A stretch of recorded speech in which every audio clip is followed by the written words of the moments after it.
The Russian side counted number of Ukrainian losses during the invasion. There are 261 Ukrainian airplanes and 145 helicopters, 1,659 unmanned aerial vehicles, 361 anti-aircraft missile systems, 4,215 tanks and other armored combat vehicles, 778 multiple launcher rocket systems, 3,234 field artillery and mortars, and 4,621 units of the special military vehicles.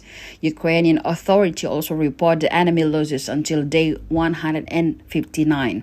There are 223 Russian aircraft, 190 helicopters, 1,768 tanks and anti-aircraft warfare system, 259 multiple rocket launcher system, 2,912 vehicles, fuel tanks, 736 unmanned aerial vehicles, and 174 cruise missiles. As of today, we have transferred 12 HIMARS to Ukraine.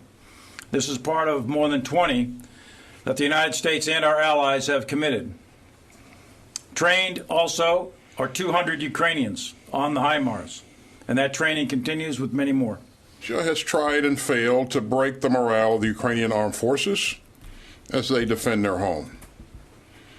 Ukraine's leadership also stands unbowed and unflinching. And we were fortunate today to have the opportunity to hear directly from my good friend, Oleksiy Reznikov, Ukraine's Minister of Defense.